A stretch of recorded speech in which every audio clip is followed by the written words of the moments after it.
سندھ میں کل mobile phone service مکمل طور پر بند رہے گی۔ محکمہ داخلہ سندھ کا کہنا ہے چہلم میں امام حسین کے موقع پر سیکیورٹی کے پیش نظر موبائل فون سروس بند رکھنے کا فیصلہ کیا گیا ہے۔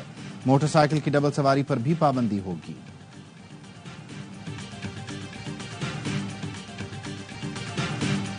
وزیر اعظم کا وفاقی دفاتر کو پیپر لیس بنانے کے لیے وزارت آئی ٹی اور متعلقہ اداروں کو ٹاسک، کہا 1 ماہ کے اندر تمام دفتری فائلز پر کام ای آفس کے ذریعے یقینی بنایا جائے۔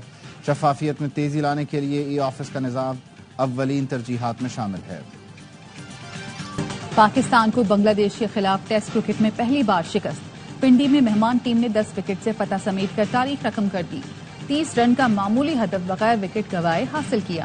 5ویں روز بنگلہ دیشی اسپنرز نے بے جان پچ پر پاکستانی بیٹنگ لائن کی جان نکالی۔ پاکستان کی پوری ٹیم کو صرف 146 پر ٹھکانے لگایا۔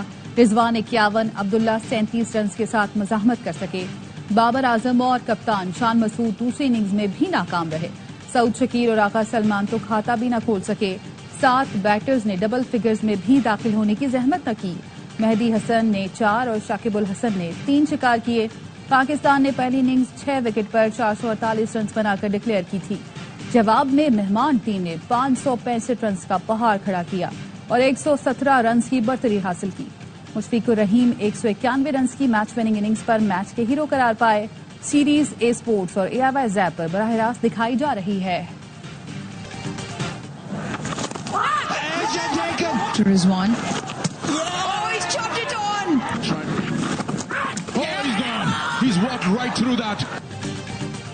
ناقص حکمت عملی، خراب شاٹ سلیکشن اور ڈراپ کیچز۔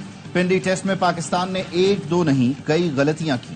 شکست کی سب سے بڑی وجہ ٹیم میں فرنٹ لائن اسپنر نہ ہونا بنی۔ ابرار کو ڈراپ کر کے 4 پیسرز کے ساتھ میدان میں اترنا بیک فائر کر گیا۔ بنگلہ دیشی اسپنرز نے دوسری اننگز میں 7 وکٹیں اڑا کر جیت میں اہم کردار ادا کیا۔ پاکستان کی پیس بیٹری کا بھی فیوز اڑا رہا۔ بنگلہ دیشی بالرز نے شاہین، نسیم، خرم شہزاد اور محمد علی سے تیز گیندیں کی۔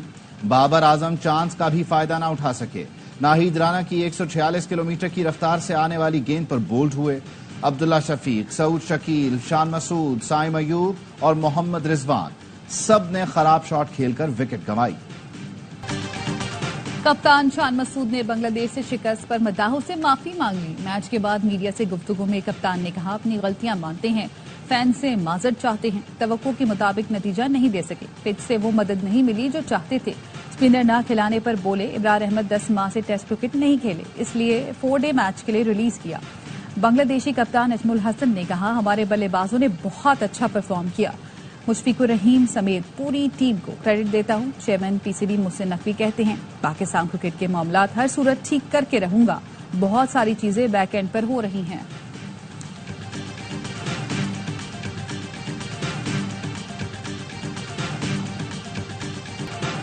راولپنڈی سے پلندری جانے والی کوسٹر پانا پل کے قریب کھائی میں گر گئی۔ 25 مسافر جان بحق، 4 خواتین اور 1 بچہ بھی شامل۔ ڈپٹی کمشنر پلندری کے مطابق بس میں سوار تمام افراد لقمہ اجل بن گئے۔ تمام لاشیں نکال لی گئیں، 9 کی شناخت نہیں ہو سکی۔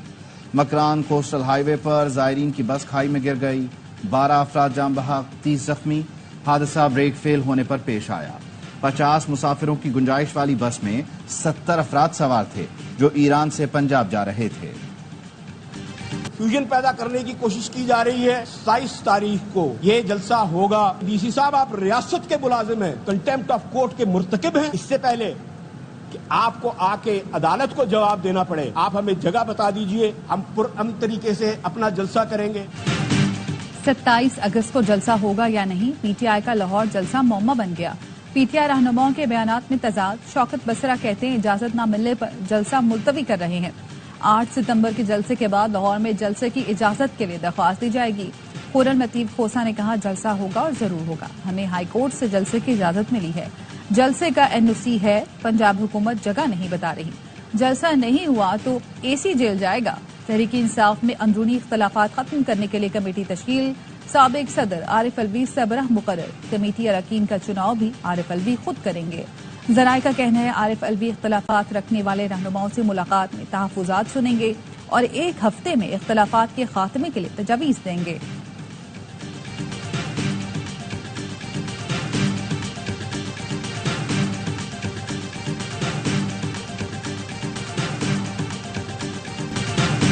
ناکامی دیکھ کر جلسہ منسوخ کیا اور کہا اسٹیبلشمنٹ نے بولا ہے جھوٹ بول رہے ہیں، ان کو جلسے سے کسی نے نہیں روکا۔ وزیر دفاع خواجہ آصف کہتے ہیں بشرا بی بی، علیمہ خان اور رؤوف حسن کی گفتگو سامنے آنے کے بعد کسی ثبوت کی ضرورت نہیں رہتی، جھوٹا بیانیہ بنا کر ایک اور 9 مئی برپا کرنے کا پروپیگنڈا کیا جا رہا ہے۔ ان کی ہمارے ساتھ اتنی دشمنی نہیں جتنی آپس میں ہے۔ نائب وزیر اعظم اسحاق ڈار کہتے ہیں جس نے بھی ملک کے ساتھ غداری کی اس کا انجام بھیانک ہوا۔ جب ملک ترقی کر رہا ہوتا ہے تو چھپے ہاتھ آ کر ٹانگیں کھینچتے ہیں، دعا ہے اس بار ایسا کچھ نہ ہو۔ وفاقی وزیر امیر مقام نے کہا خیبر پختونخوا کے وزراء میں پیسوں کی تقسیم پر لڑائی چل رہی ہے، وزیر اعلیٰ بھڑکیں مارتے ہیں، عوام کو ریلیف دینے کا کہو تو کہتے ہیں خزانہ خالی ہے۔ مریم نواز نے عوام کو ریلیف دیا تو اس پر بھی تنقید ہوتی ہے۔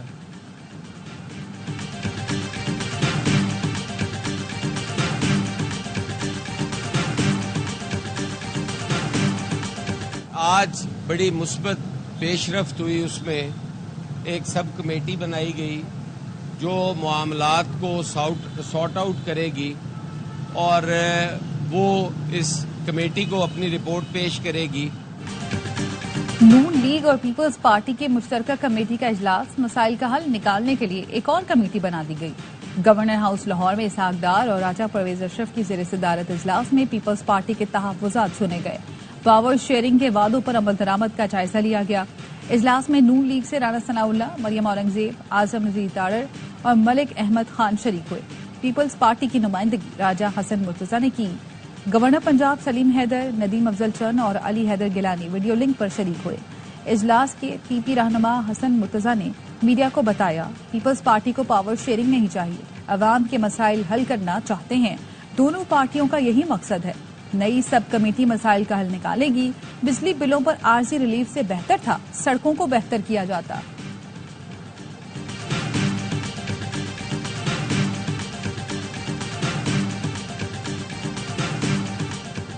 ہارے ہوئے شخص کو پنجاب میں ہوتی ترقی کیوں نظر نہیں آتی؟ آپ ایوان سے باہر ضرور لیکن پنجاب میں تو رہتے ہیں۔ ترجمان پنجاب حکومت عظمہ بخاری کا حسن مرتضیٰ کے بیان پر رد عمل، کہا ایک طرف حکومت پنجاب سے بات، دوسری طرف عوام کو ریلیف کے خلاف بول رہے ہیں۔ مریم نواز 400 ارب سڑکوں پر بھی لگا رہی ہیں، بجلی کے بلز بھی کم کر رہی ہیں۔ زرداری نے مولانا فضل الرحمان سے 2/3 اکثریت کے لیے ملاقات کی۔ تحریک تحفظ آئین پاکستان کے سربراہ محمود اچکزئی کا دعویٰ، کہتے ہیں صرف 9 مئی کی نہیں دوسرے معاملات کی بھی تحقیقات ہونی چاہیے۔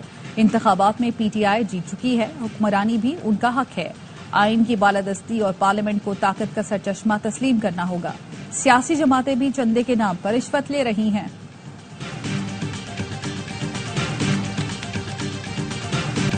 آئی پی پیز کو 1 سال کی ادائیگی نہ کی جائے تو ملک کو سستی بجلی ملے گی۔ نون لیگ اور اس کے اتحادی سن لیں، کاؤنٹ ڈاؤن کے 28 دن رہ گئے ہیں، اگر آئی پی پیز کو لگام نہ ڈالی گئی تو چھوڑیں گے نہیں۔ امیر جماعت اسلامی حافظ نعیم الرحمان کہتے ہیں آئی پی پیز کے ظلم پر کوئی جماعت بات کرنے کو تیار نہیں۔ آئی پی پیز کو انکم ٹیکس کی مد میں بھی چھوٹ دے دی گئی ہے۔ 28 اگست کو پورے ملک میں ہڑتال ہوگی، اب کسی سے اتحاد نہیں کریں گے، ہمارا اتحاد عوام کے ساتھ ہو چکا۔ اگر پکے کے ڈاکو کچے کے ڈاکوؤں کی سرپرستی چھوڑ دیں تو یہ کچھ نہیں کر سکتے۔ جناح اسپتال میں سائبر نائف چندے کے پیسوں سے لگا، سندھ سرکار کریڈٹ نہ بٹورے۔ ایم کیو ایم پاکستان کے سربراہ ڈاکٹر خالد مقبول صدیقی کہتے ہیں کراچی ایسا شہر جو ٹیکس دیتا ہے لیکن چلتا خراب پر ہے۔ 22,000 ارب روپے ٹیکس دیا، اپنے پیسوں کا حساب لیں گے۔ حیدرآباد 75 سال سے یونیورسٹی کا مطالبہ کر رہا تھا، سندھ کے وزیر تعلیم نے کہا ان کی لاش پر یونیورسٹی بنے گی۔ 2008 میں کراچی دنیا کے 10 ترقی کرنے والے شہروں میں شامل تھا، آج یہ 3 ناقابل رہائش شہروں میں آ چکا۔ اس وقت شہر کس کے پاس تھا اور آج کس کے پاس ہے؟